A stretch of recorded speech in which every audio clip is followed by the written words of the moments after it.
Very nice morning, students. How are you? I think you will be fine at your place. DLED second year की कक्षा में आपका हार्दिक अभिनंदन है। आज हम कन्ग्रेंसी के बारे में पढ़ेंगे। कन्ग्रेंसी को हम कहते हैं सर्वांग समता। तो कुछ क्वेश्चन भी मैं इसके ऊपर आपको कराऊंगा और सर्वांग समता के बारे में मैंने थोड़ा सा आपको बताया भी था। एक वर्ड ये कहीं ना कहीं यूज़ हुआ था, सर्वांग समता। तो आज दोबारा से थोड़ा सा बता देते हैं इसके बारे में। What is कन्ग्रेंसी?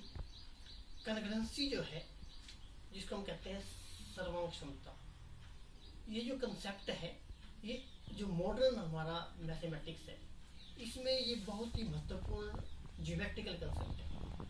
अगर हम मॉडर्न गणित की बात करें तो मॉडर्न गणित में ये एक बहुत ही ज्योमेट्रिकल कंसेप्ट है, ज्यामितीय प्रत्यय है।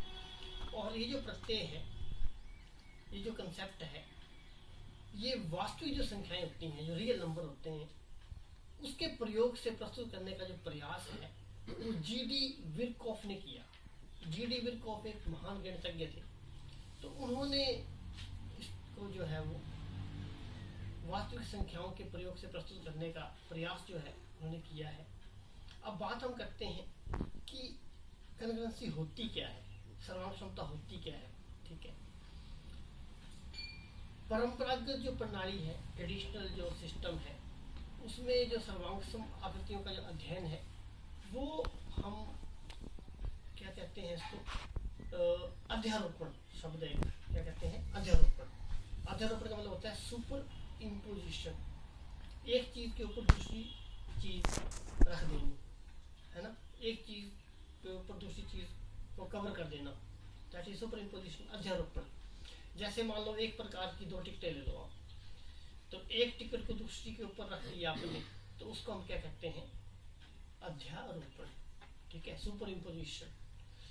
तो एक ही माप की, एक ही आकार की जो दो टिकटें थी, वो सर्वांग क्षमता का उदाहरण हो सकता है। ठीक है, और भी हम एग्जाम्पल दे सकते हैं। एक ही कंपनी है कोई, और उसकी जो शेविंग ब्लेड है, एक ही कंपनी की शेविंग ब्लेड, वो सर्वांग क्षमता का उदाहरण हो सकता है। एक ही लेटर पैड की शीट है, वो सर्वांग क्षमता का उदाहरण हो सकता है। एक ही लेटर पैड की दो शीटें होंगी ना, तो वो सर्वांग क्षमता, एक शीट दूसरी के ऊपर आएगी। एक ही पैकेट के बिस्कुट ले लो, और एक ही सांचे से बने जो खिलौने हैं, वो भी सर्वांग क्षमता के उदाहरण हैं। ठीक है, तो अब हम आज बात करते हैं कि जो रेखाखंड और जो कोण होते हैं, उनकी सर्वांग क्षमता के बारे में हम पढ़ेंगे आज, और इसके ऊपर थोड़े से प्रश्न भी करेंगे। ठीक है, तो अब मैं आपको यहाँ समझा रहा हूँ पेज के ऊपर थोड़ा सा। अब हम बात करते हैं रेखा खंडों की सर्वांग क्षमता के बारे में। अब मैंने एक रेखाखंड बनाया ए बी। ठीक है, ये मैंने 5 सेंटीमीटर एक रेखाखंड ले लिया, स्केल से मैंने 5 सेंटीमीटर ले लिया। इसी प्रकार एक और रेखाखंड लिया मैंने ये। ठीक है, इसको मैं सी डी नाम दे देता हूँ।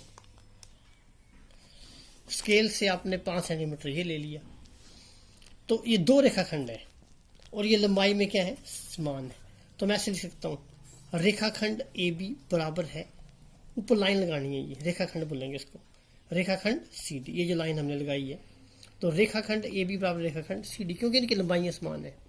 ठीक है, तो सबसे पहले हम क्या करते हैं, ये जो सी डी रेखाखंड है, इसको ट्रेस कर लेते हैं। और ट्रेस करने के बाद जो ये जो सी डी रेखाखंड है, इसकी ट्रेस प्रति का जो बिंदु सी है, इसको बिंदु ए पर रखते हैं, है ना। और जो बिंदु डी है, इसको बी पर रखते हैं। तो ये चीज इसको ढक लेती है। तो इसका मतलब क्या हुआ? रेखाखंड ए बी रेखाखंड सी डी के बराबर है ना। तो इसका मतलब क्या हुआ? जब ए बी रेखाखंड सी डी रेखाखंड को पूर्ण तरह ढक रहा है, तो इसका मतलब रेखाखंड ए बी जो है वो कन्ग्रेंट है रेखाखंड सी डी के। बस, तो ये होता है रेखाखंडों की सर्वांग क्षमता। तो ये मैथमेटिक्स से एग्जाम्पल हो गया। डेली एग्जाम्पल भी मैंने आपको दिया, है ना। और मैंने ये भी कहा कि जो परंपरागत प्रणाली है उसमें जो सर्वांग आकृतियां हैं उसका अध्ययन क्या है, अध्यारोपण द्वारा हम करते हैं, सुपर इम्पोजिशन जिसको हम कहते हैं, सुपर इम्पोजिशन। ठीक है, अब कोणों की सर्वांग क्षमता की बात करते हैं। कोणों की सर्वांग क्षमता, मैं यहाँ एंगल बना रहा हूँ, ये इसको नाम देते हैं पी। पी पर बन रहा है ये कोण, पी क्यू आर। ठीक है, एक और एंगल बना देते हैं, एक्स दे इसको नाम, वाई और ये जेड। तो ये जो उपरोक्त चित्र है इसमें दो कोण है, एक angle Q P are, Q P are. P पर बन रहा है तो पी को बीच में लिखना, एक्स पर बन रहा है तो एक्स को बीच में लिखना आपने, और एंगल वाई एक्स जेड। ठीक है, तो अब हम क्या करेंगे, जो अध्यारोपण विधि है उससे सर्वांग क्षमता की हम जांच करेंगे। तो एंगल वाई एक्स जेड जो है इसकी ट्रेस प्रति हम प्राप्त करते हैं। ट्रेस प्रति का जो बिंदु एक्स है इसको बिंदु पी पर रखते हैं, है ना, और रेखाखंड एक्स वाई जो है इसको हम रेखाखंड पी क्यू पर, ऐसे ही है। एक्स जेड रेखाखंड जो है ये है एक्स जेड। ठीक है, ये बोलता भी एक्स जेड रेखाखंड पी क्यू रेखाखंड पर पड़ भी सकती है और नहीं भी, ये इस पर पड़ भी सकती है और नहीं भी। यदि एक्स जेड रेखाखंड पी आर पर पड़ती है, एक्स जेड रेखाखंड कहता पी आर पर पड़ती है, तो होगा क्या, एंगल ये जो आपका वाई एक्स जेड है, वाई एक्स जेड, ये एंगल क्यू पी आर को ढक लेता है। ठीक है, तो ऐसी स्थिति में क्या होगा, एंगल वाई एक्स जेड और एंगल क्यू पी आर ये माप में बराबर होंगे। माप में क्या होंगे, माप पर बराबर होंगे। दोनों कोण परस्पर सर्वांग सम कहलाएंगे। ठीक है, तो angle Q P R is congruent to angle Y X Z. ठीक है, so this implies angle Q P R is equal to angle Y X Z. X है ये, वाई एक्स जेड। ठीक है, तो आपने ये याद रखना है कि दो कोण जो होते हैं ये सर्वांगसम होते हैं।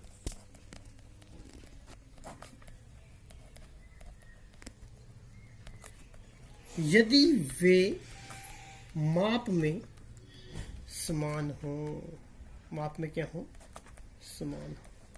ठीक है, तो पेपर में आपको आ सकता है भी कोणों की सर्वांग क्षमता के बारे में बताइए। तो अगर आपको ये प्रश्न आता है तो फिर आपको इस तरह से करना पड़ेगा। दो आपने कोण बना दिए इस तरह से। ठीक है, एंगल क्यू पी आर और वाई एक्स जेड, और फिर आपने आगे बताना है ना, कि जो है जैसे मैंने अभी आपको बताया कि जो अध्यारोपण विधि है उससे अगर हमने सर्वांग क्षमता की जांच करनी है तो हम जो एंगल आपका वाई एक्स जेड है इसकी ट्रेस प्रति प्राप्त करते हैं।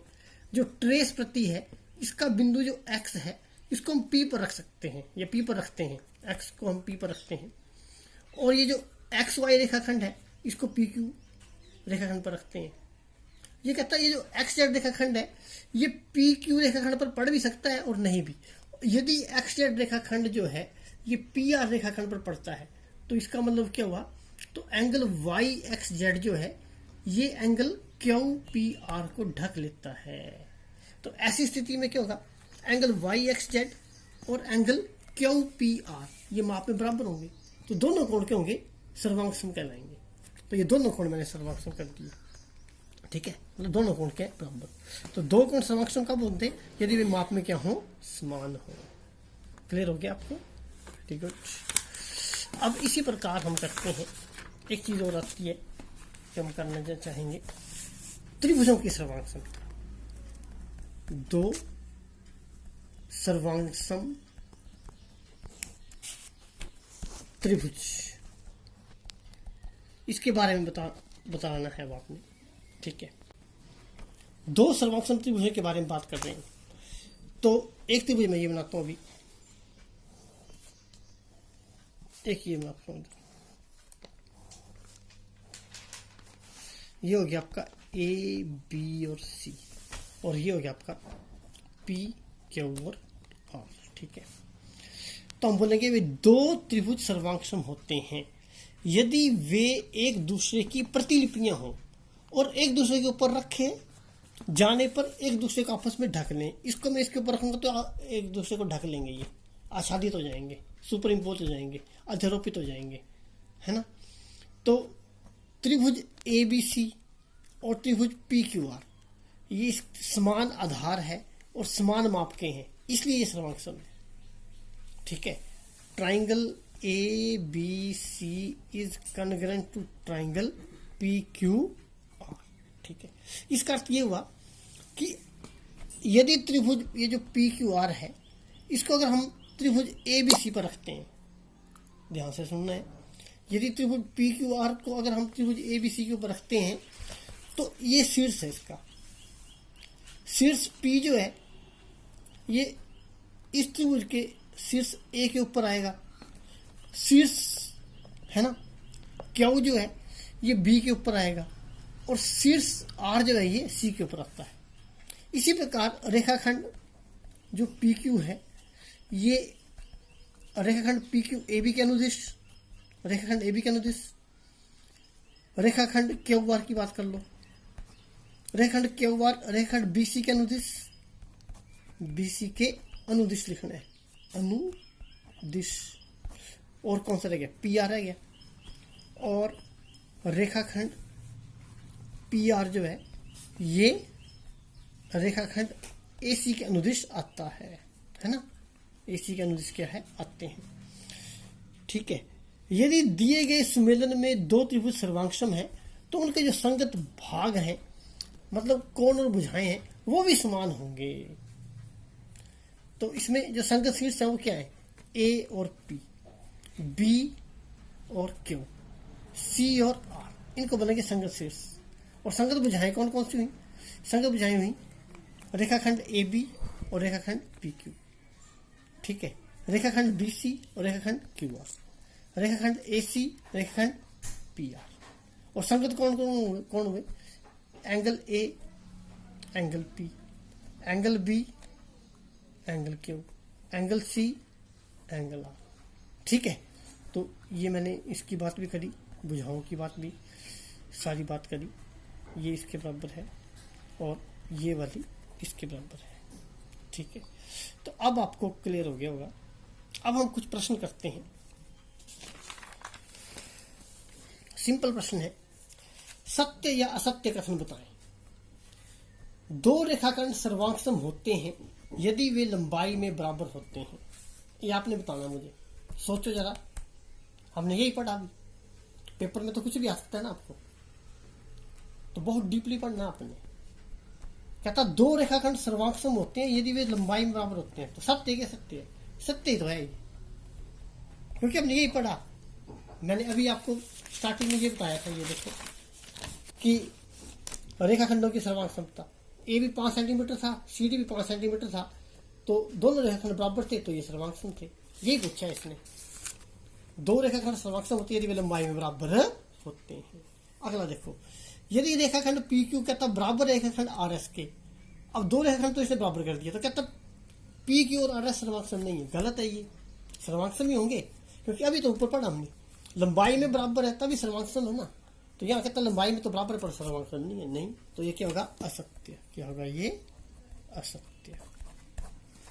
अब आगे कहता है एंगल ए बी सी जो ये सर्वांगसम है एंगल पी क्यू आर के, या कॉन्ग्रुएंट है एंगल पी क्यू आर की, तो एंगल ए बी सी बराबर है एंगल पी क्यू आर के। जब ये कॉन्ग्रुएंट है तो बराबर तो होंगे ही, यस सत्य है, ये क्या है, ये सत्य। और अगला देख लो, दो कोण सर्वांगसम होते हैं तो कोणों के माप बराबर होना आवश्यक नहीं है, केवल उनकी भुजाएं समान होनी चाहिए। कहता कोण तो सर्वांगसम कब होंगे, अगर कोणों के माप तो बराबर होना जरूरी नहीं है, फिर कोण सर्वांगसम कैसे हो जाएंगे, ये तो असत्य लग रहा है। नेचुरली है। ये कहता है दो कोण सर्वांग सम होते हैं तो कोणों के माप बराबर होना आवश्यक नहीं है। क्यों नहीं आवश्यक? आवश्यक तो है ही। कहता है उनकी भुजाएं समान होती है, तो ये क्या होगा? असत्य। क्या होगा? ये असत्य।